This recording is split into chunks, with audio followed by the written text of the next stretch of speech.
Welcome to another edition of Coastline. And I'll tell you what, I love doing on-the-shot locations, especially when we're at a place as beautiful as Hunting Island, which is where we find ourselves today. You may be wondering, in the middle of our coronavirus pandemic, what's the status of your ability to visit Hunting Island as well as other beaches up and down the South Carolina seashore. And I've got J.W. Weatherford here. He is the, well, what exactly is your title? Park Ranger for? Park Manager. Park Manager for both Hunting Island and St. Philip's Island, which is a little location about 6 miles from here. The last time we spoke was about 2.5 years ago. You had just come on board, taking over the management of the island here. And a lot has changed in those 2.5 years. You were semi-blessed, I guess, to have a hurricane in 2016, followed by another hurricane in 2017. And I say semi-blessed because nobody wants to have a hurricane, but it did allow you to have some major renourishment done. So welcome again to Coastline. Tell us a little bit about what's been going on over the last 2.5 years, JW. Yes, sir. So when I first got here, the park was still closed to the public. We opened up about a week and a half after I got here. And so I kind of think of myself as the cleanup guy. And so all of our trails were closed, all of our facilities were closed. The campground had been flooded really badly from Hurricane Irma. And so, you know, the big majority of what we've done in the past 2.5 years is really still hurricane cleanup. You know, there's kind of the two efforts with the cleanup process. First effort is to get it usable, get people in and enjoying, recreating, having access to these resources. And then there's kind of the fine finishing touches. And so in that time, we've gotten all 8 miles of our hiking trails open. The Hunting Island Lighthouse, we got it open for visitors to use. The 5 miles of beach, all of our beach accesses we've gotten opened up, cleared a lot of our parking areas, and we've done a lot of work in the campground as well. And so immediately after Irma, with the storm surge that came, it really messed up the electrical systems and the sewer systems in the campground. And so we were reduced from 200 campsites to 100. And so in that time, the 2.5 years, we were able to reclaim another 25 rustic tent sites right along the beach. And so we're up to 125 campsites. And, you know, as of March and April, the park was going wide open, as busy as we've ever been. And then we had the coronavirus. And now we find ourselves kind of treading in unknown territory. And you are open if people want to come out here. Are there any limitations? Yes, sir. And so we have some limited hours where we originally or typically our normal hours are 6 a.m. until 9 p.m. And so we do have some limited hours. And so I would, you know, tell people to check our website at www.southcarolinaparks.com, and you can do a park locator and you can pick specifically Hunting Island, and that'll give you information about the park and what our times are. Currently, we're opening at 10 a.m.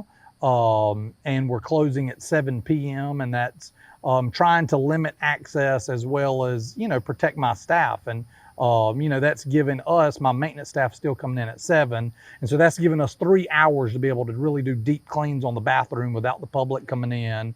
And so that's kind of one of the things that we've done. Obviously, we've got our face masks that we as park rangers wear. That's right. And we encourage all visitors, you know, especially if you're going to be close to staff, close to park rangers or people taking your money at the admission booth or the maintenance staff. Yeah, I saw a plexiglass partition that had been put up. The hand that came out was wearing a rubber glove. And so you are safe distancing and taking precautions. So that's very good. Yes, sir. You mentioned 5 miles of coastline. I don't know if you mentioned, but there's about 5,000 acres here on Hunting Island. So this is amazing. People are able to just kind of take little walks through the trails and enjoy nature. You've got all sorts of wild animals here. As a matter of fact, the name Hunting Island came from the fact that this used to be kind of a hunting preserve for people that were well-to-do back in the 19th century, right? Yes, sir.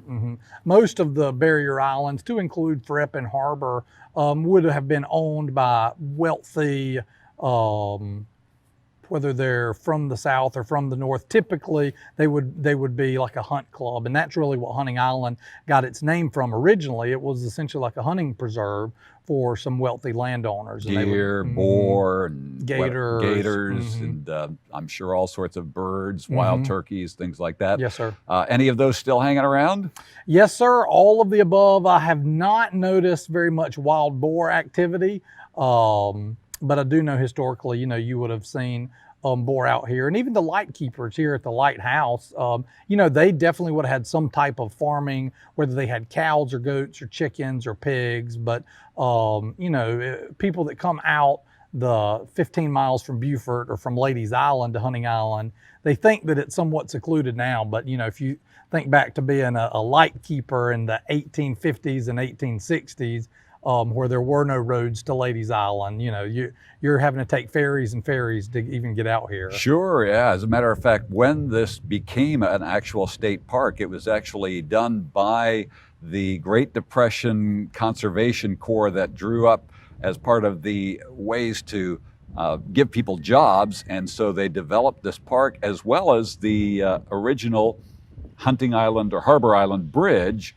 which I found on my way out here is now being totally replaced by an amazing, huge structure. Yes, sir. So the CCC, the Civilian Conservation Corps, was part of the New Deal from Franklin Delano Roosevelt, and the goal was to give skills to young guys. They would come out, and actually about half of our parks are what we call CCC parks, so created from the CCC. And so to get people out to Hunting Island, they had to get a bridge. And so the CCC boys built the swing bridge that is currently still in use. And then after they built the bridge, they built the park. And so now the bridge is being taken down, and they're building a new tall fixed bridge that doesn't have to move, when shrimpers come along or sailboats and stuff like that. You still have a little bit of a flooding problem. We had some heavy duty rain a couple of weeks ago, and got a couple areas where there's a few inches of standing water, but you're working on pumping that out. And is that a concern as you manage this facility? Each year we seem to have either a major hurricane or a windstorm and even some unexpected just heavy downpours. What does that mean to you in terms of management? Yes, sir. Well, earlier in my career, I met a park ranger that had worked out at Hunting Island, and it was almost like a little bit of foretelling. He was warning me of the issues that Hunting Island had. So as a park ranger, I've had Hunting Island on my mind a lot. And it's something that when you come here as a park ranger and as the park manager that you have to realize you're not on the mainland. And so you're on a barrier island that is constantly changing. Barrier islands are ever changing. They ebb and they flow with the wind and the water. And so it's just something that you constantly have to work on, is pretending that this barrier island is the mainland. And so, you have the storm surges that you worry about with hurricanes, and localized flooding is not something you have every week or every month, but it's just a season, And so right now we've got a lot of standing water. And currently our state is not in a drought. And so really each time of the year, there's always something different, something that you can be working on, improving. And that's one thing that I like so much about being the park manager at Hunting Island, is it's challenging. Yeah. There's lots of things that keeps your mind active and trying to come up with new ways to figure things out. Well, we're going to go to a break, but when we get back, I want to ask you about the Beach Renourishment Project, because you and I were talking about it beforehand, and it really sounded like an amazing project. And of course, we can't help but notice there's this big edifice behind us. Talk a little bit about the Lighthouse and how it's actually been relocated from where it was originally.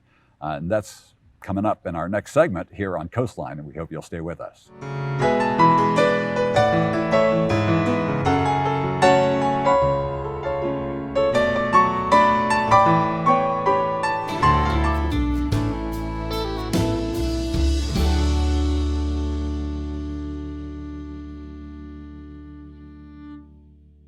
The one-stop shop is located in the administration building on the second floor in room 225. Before the one-stop shop, people didn't like that you had to go upstairs, downstairs, and possibly once you were upstairs, you had to go back downstairs to see another department. So with the one-stop shop, we consolidated those so it's one location where you will have the zoning department, the business license department, and the building codes department. It's literally one stop for your permitting and licensing.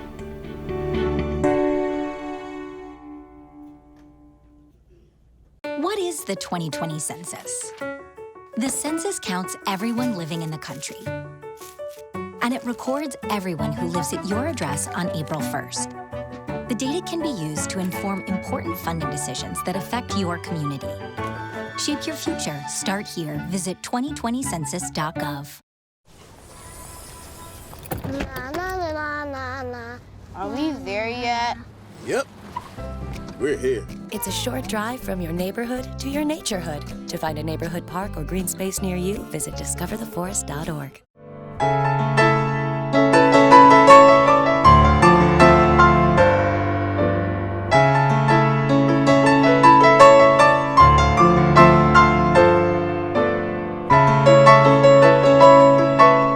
We're back with J.W. Weatherford. He is the manager of the beautiful hunting island where we find ourselves today, and as well as the manager of St. Philip's Island. Now, I had never heard of St. Philip's Island before you and I began speaking. Tell me a little bit about where it is and whether it's open to the public and anything else we need to know. Sure. So South Carolina State Park Service bought St. Philip's Island in December of 2017 from media mogul Ted Turner. He's also a big land conservationist. In 2011, he was the largest private landowner in America. And so there are so many reasons why we thought that would be a good fit. St. Philip's Island is a national natural landmark. There are only 6 of those in South Carolina. So it really was a natural fit for the South Carolina State Park Service to acquire St. Philip's Island. It's 4,680 acres. We bought it for $4.9 million. And hopefully this summer we'll be having weekly ferry tours over to St. Philip's Island. Okay, where would they take off from, and how would people find out about getting on one of those tours? Sure. So they will depart from Russ Point Boat Landing, which is here on Hunting Island State Park. We're probably going to be setting up tour or ferry rides every Tuesday, Thursday, Friday, Saturday once we open them up. And you can go to our website, southcarolinaparks.com, and do the park locator to find Hunting Island State Park. And it'll have all the information you need about Hunting Island and St. Philip's. And there, what we're looking at is between a 4 and 6 hour tour over at St. Philip's for each ferry ride. All right, sounds like fun. So we're here in this beautiful 5,000 acre preserve, and you may have seen this in various movies that you've seen. You've been in Forrest Gump and also G.I. Jane. Mm-hmm. Doesn't look like Vietnam, but this is what it was intended to be. And most recently, I understand there's a Netflix series called Outer Banks, mm-hmm. which is really here in South Carolina. Mm-hmm. How do people hear about this as a location to shoot? And, do they need to get approval from you, or how's that all work? Yeah, so in South Carolina, one of the other what we call departments of PRT, Parks, Recreation, and Tourism, is the South Carolina Film Commission. And so since the Film Commission for South Carolina is a part of our agency, they really like to push the state parks as, for scenes whenever people are looking for natural areas. And so the Film Commission does a really good job of helping to promote Hunting Island. And so that's how the Outer Banks ended up filming here last year. And I just saw last night on Netflix, they're in the top 10 on their Netflix show. I haven't seen it yet, but I watched the preview for it, and there are several shots of the Lighthouse. They did one whole episode in the Lighthouse, and I think they did most of all the beach scenes for the whole first season out on our beach. So you got to see the filming while it was taking place? Mm-hmm. Cool. Well, we started this program by talking about the beach renourishment, and you told me a fascinating process that I assumed that they would take sand, dredge it up, put it on a boat, and bring it on out here. But it's nothing at all like that. It's really high tech, isn't it? It is an incredible process to watch. The pipes that they use are 3 feet in diameter.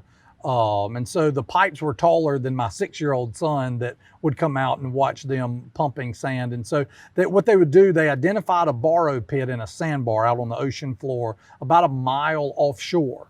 And they put the dredge on a barge, and the dredge would take the sand from the ocean floor a mile offshore and pump it through that 3-foot in circumference pipe from the barge all the way to our beach.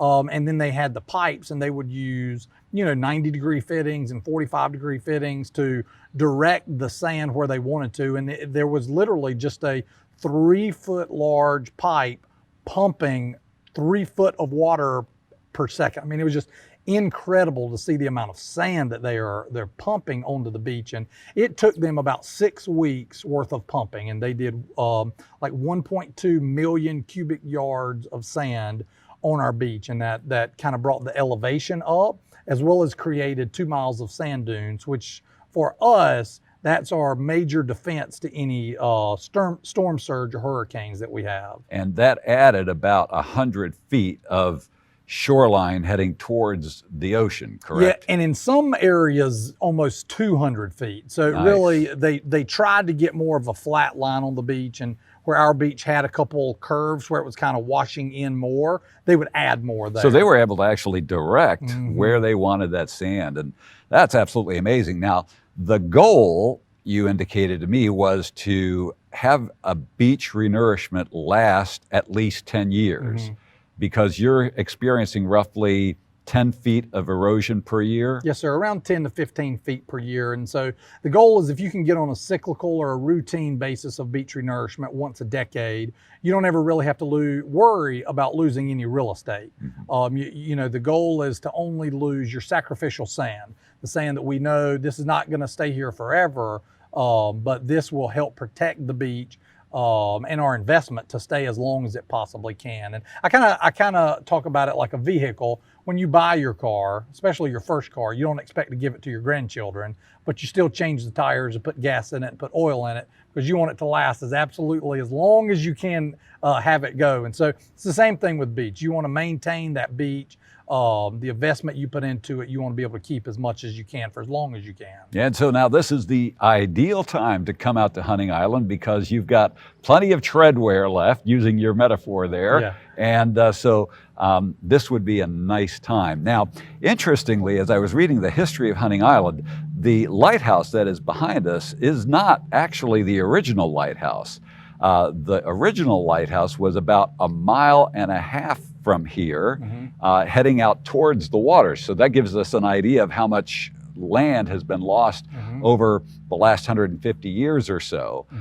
Tell us about the history of the various lighthouses and what is going on with this one here. Yes, sir. So the first Hunting Island light that I tell people about was actually a light ship.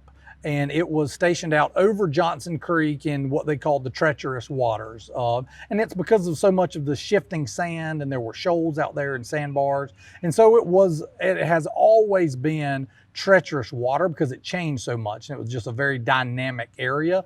And so they had the light ship there first. And then when the U.S. Army, before there was a Coast Guard that kind of managed the lighthouses along the East Coast, the U.S. Army would manage them. And so when they started building the towers, or as we call them, the lighthouses, once they started building the towers, the first tower was about 1.5 miles east of here, out in the ocean, and it was used before the war between the states, the Civil War. And then after the Civil War, around 1866, they noticed there was a lot of erosion that had crept in very close to the lighthouse at that time. And so at that time, as they were trying to get it back for use again for mariners, they decided to move it inland because it is so tall at 133 feet and it stands so much above the trees. They thought if you brought it into the middle of the island, you don't have to worry about beach renourishment, while it can still provide safe harbor for the mariners out in the ocean. And that was, 160, 170 years ago. Yeah, and that was actually the second one. The first tower was actually destroyed by Confederacy as they were trying to prevent the Union Army from using it to indicate to ships there's land here to come and invade South Carolina, That's right. Yeah. That's right. So this is 130 feet high, roughly what, 185 steps? 167. 167, okay. And our production assistant, Jan, is going to be challenged this afternoon. We'll find out if she makes it all the way to the top, but you do have 911 standing by in case we need them, right? That's right. That's All right. right, good deal. So this particular lighthouse now is open to the public. It's all part and parcel of your entry fee. It's $6 for general admission, $5 if you're a senior citizen or if you're a teenager, and free if you're, what, under 3? 5 and under, yeah. and So we did change the prices this year across the whole state of South Carolina. So adults are $8 for the park. Senior citizens are $5, children are $4, and 5 and under is free. And then the lighthouse is an additional $2. And typically the money that we make at the lighthouse, we use on the lighthouse. And so that just kind of helps us as far as when we need to do some painting. And actually we're going to be doing a little bit of a historic preservation on the lighthouse, and we're going to do probably over $1 million renovation just on some of the areas that have some rust. Metal does not like living this close to the ocean. Sure. And so we did a survey this past year, and we've got some historic preservation engineers have kind of pointed out some areas that could use a little bit of work. And so that's what we're going to be doing probably in about a year. Yeah, as a matter of fact, when somebody moved that lighthouse, it consists not only of the outer metal casing, which is, I guess, stacked one upon another, which you use various pulleys and other semi-crane type devices to stack on, but there's actually brick on the inside, right? Yes, sir. And so when they relocated this lighthouse, this tower that we have, the outside is a cast iron metal pieces, and so they take each piece off, and then on the inside you have brick. Just like our original lighthouse that was demolished during the Confederacy was all brick. And so the inside of our lighthouse is brick, and then the outside is surrounded by the cast iron metal casing. And that's all at the top, the kind of the catwalk where the visitors go. All the rails, everything is made out of the original cast iron. And, you know, Hunting Island is so proud to boast that we've got the only lighthouse in South Carolina open to the public that the people can visit. And we have around 40 to 50,000 visitors a year go up the 167 steps. Wow. Now, the original lighthouse was comprised of an actual oil lantern that was then projected through a series of lenses. I think you call it a Fresnel effect. lens. Yeah. Yes, sir. And is that still active and operational to this day? No, sir. So we have a Fresnel lens from Morris Island Lighthouse, which was a sister lighthouse to Hunting Island. Morris Island is no longer open, and so it was given to us many, many years ago. And so when you first walk in on the entry level of the lighthouse, you can see the Fresnel lens there. And actually the Friends of Hunting Island just cleaned it. They went through each of the glass lenses and cleaned them, so it really shines really well when you see it. But at the top now, pretty much all the lighthouses, if they have a light at all, have a navigational beacon, which is approved through the Coast Guard. And so we've got a navigational beacon at the top, and you can see it from about 1.5 miles, 2 miles away. And it's also digital, so we have set it to turn at what our light would turn originally. And so that's another really interesting thing. By day, mariners could see where they were by the paint scheme. So no two lights are painted the same. And by night, the light would turn how many revolutions per minute. By night, they could figure out where they were by the light. So our current digital light turns the same as it did 100 years ago. All right, J.W. Weatherford, who is the manager of the Hunting Island and St. Philip's Island State Parks. Thank you so much for such insight. And you talked about the Friends of Hunting Island. If people are interested in helping out in that capacity, what do they do? They've got a great Facebook page. So if you go on Facebook and just search for Friends of Hunting Island, that's the best way to get involved. for if they do our sea turtle patrol. So if you'd like to be interested in any type of volunteering, whether it's trail We didn't even work or talk about the sea turtles. They just showed up the other day, and so you've Nest got number the one. loggerhead turtles, and they're eating all of the jellyfish around. I Yeah. didn't know they did that. So lots of stuff to learn here, lots of fun. It makes for a great day. I hope you'll join us. As a matter of fact, we want to leave you on this edition of Coastline with a view of the new, long, beautiful beach that has been completed and is now open to the public. Thanks so much.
I'm Sarah Brock, Clerk to Council for Beaufort County Council. Did you know Beaufort County has 29 active boards and commissions? These boards and commissions serve a vital role in Beaufort County and allow citizens like you to get involved with local government and advise your council members on a wide range of issues. Members serve in a variety of capacities, from advising council regarding the selling and purchasing of land, hearing appeals, allocating ATAX monies, advocating for specific organizations, working on stormwater-related issues, zoning issues, design review, historical preservation, you name it. Visit www.beaufortcountysc.gov/council/boards and commissions today to see a list of our active boards and commissions and fill out an application. Sign up today so you can have a hand in making our community even greater than it already is.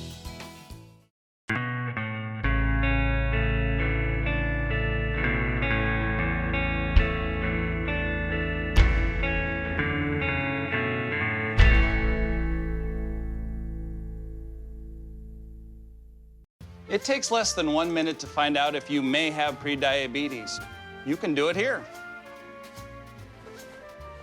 But you probably won't. You're busy. Kids, work, show coming back in 48 seconds. So let's do this now. Hold up one finger if you're a man, women, 0. 3 more fingers if you're over 60, 2 over 50, 1 over 40. If you're not sure, keep in mind you're sitting on a couch right now, so 1 more finger if you're not very active. 1 finger if yes, 0 if no. 1 yes, 0 no. Next, find the body type that looks most like you and hold up that many fingers while I look around awkwardly. And that's it. If you're holding up 5 fingers or more, you probably have prediabetes. Sorry to be so blunt, but hey, you're busy. Just go to the site.